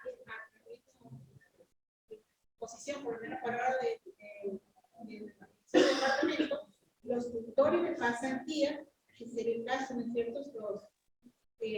Los tutores de pasantía no están designados por resolución de la facultad del consejo directivo. No, puede ser una disposición también. Puede ser una disposición. Claro, ahí tendrían que tramitar. ¿El tutor de pasantía es un estudiante? No. No, Es un docente. También es un docente. Bueno, deberían ahí teléfono para no, porque siempre han salido, atención. nunca han salido por disposición, pero Deberían formalizar la figura. y otra cuestión a tener en cuenta, o sea, ¿por qué esto está en esta disposición? Porque hay cierta jerarquía, digamos, en términos del valor que tienen Claro. esas actividades respecto a esta, sobre todo a esta última que hemos consignado como transferencia a la comunidad. O sea, programas y proyectos de extensión, voluntariado, consultorías, también esta organización de actividad de extensión, ¿no? Que implican algún tipo de vinculación interinstitucional, son, digamos, tienen un mayor valor a los evaluadores que, por ejemplo, alguna publicación en un medio periodístico local sobre algún tema específico, ¿no? Como decía César, para un público más amplio. O sea, me invitan de Diario Liberal a escribir una nota de opinión sobre tal tema de esta agenda. Bueno, lo podría consignar aquí, pero no tiene el mismo valor que estas otras. O sea, que a la hora de generar antecedentes de extensión y transferencia, bueno, deberíamos apostar a eso, ¿no? Ahora, ¿a qué nos referimos con esto de integración de comisiones de vinculación institucional? Por ejemplo, muchas veces algo de que la universidad de la Facultad genera convenios con algunas instituciones del medio y nos invitan a ser representantes, nos designan representantes de la facultad o de la universidad como miembro asesor de ese organismo. Bueno, ese tipo de actividades las podríamos, ¿no?, documentar como antecedentes.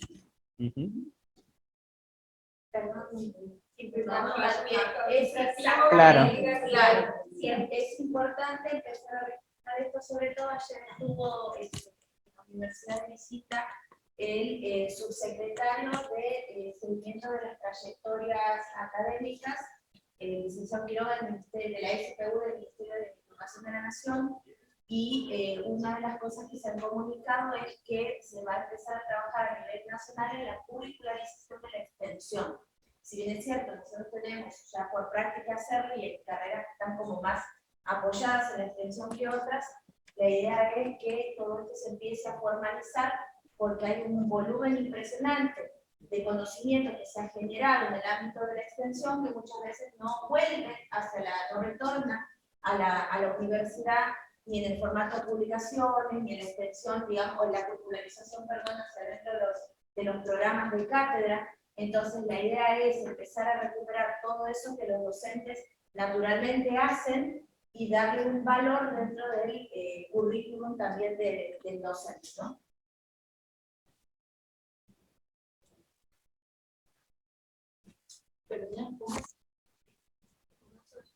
Curricularizar.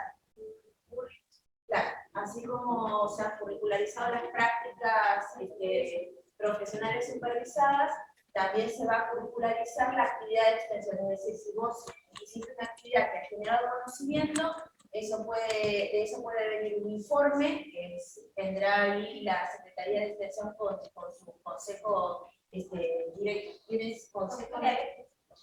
asesor. Con su consejo asesor evaluará, seguramente después se tendrá que implementar un acto administrativo interno y ustedes podrán incorporar eso, por ejemplo, como material de cálculo o una publicación que surja producto de una experiencia de extensión. Y eso poder incorporarlo a lo que es el espacio.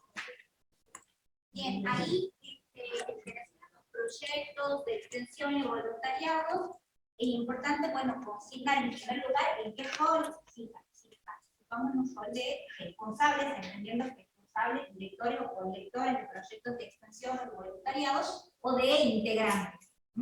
La denominación del proyecto de extensión y voluntariado, en el caso de que seamos integrantes, debemos, así como en los proyectos de investigación, dar cuenta quiénes son los responsables, o sea, director y codirector, el número de resolución de aprobación de ese proyecto del voluntariado, la institución que lo financia lo promueve, y esto digo porque hay proyectos de extensión, por ejemplo, en la universidad hay varias categorías de proyectos de extensión.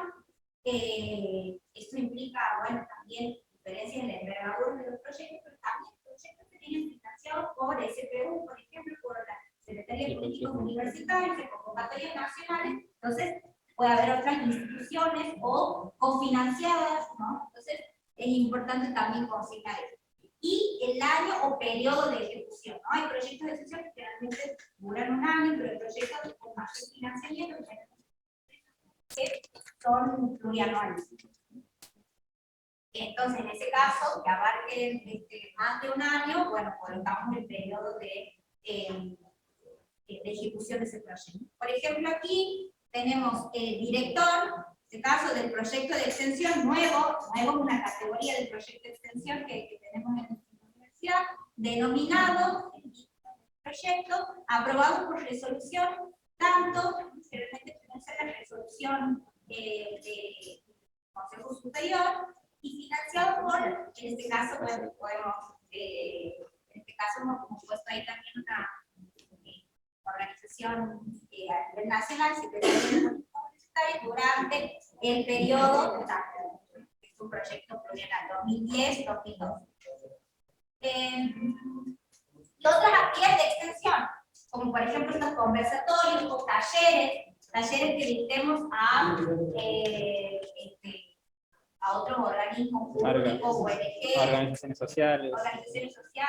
Bueno, ese tipo de actividades que no se enmarcan en un proyecto. Ustedes saben, los proyectos tienen sus cronogramas y hay una diversidad de actividades, ¿no? Pero estas actividades que se realizan por fuera de los proyectos del voluntariado, que luego implican, ¿no? Transferencia, vinculación con la comunidad, bueno, el año, es importante consignar el año de ejecución, el nombre de la actividad, ¿no? Un conversatorio, un taller, una capacitación,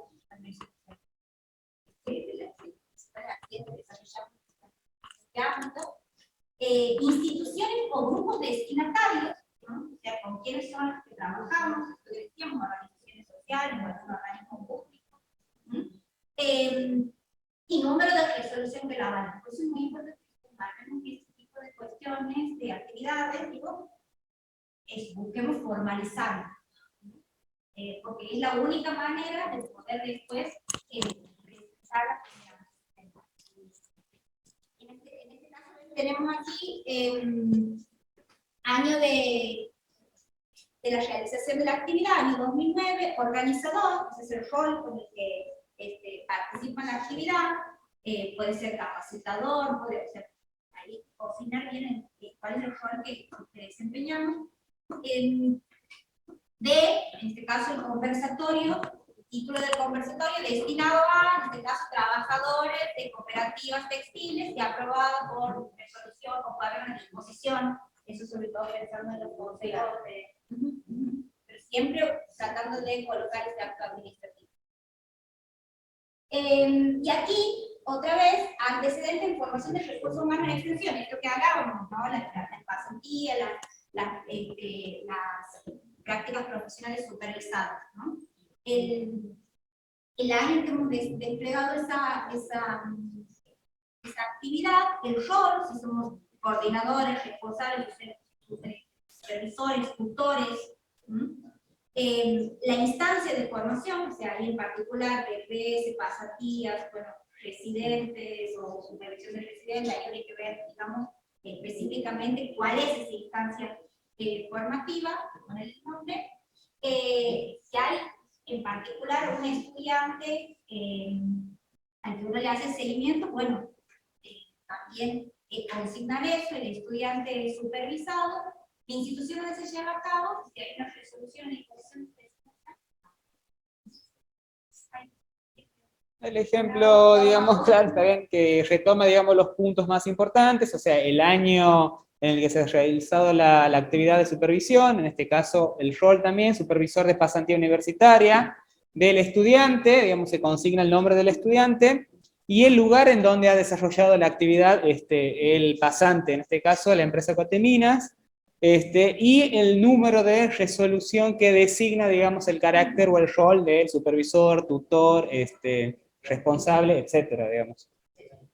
Ahí es muy importante, porque ahí viene el otro punto de formación en recursos humanos en investigación. Claro. Miren que si nosotros ponemos, claro, no, repetir. trabajando, consignando un antecedente de supervisor, coordinador, de pasante, y estamos documentando un antecedente de formación en recursos humanos en institución, no podemos poner esos mismos antecedentes de formación de recursos humanos en investigación.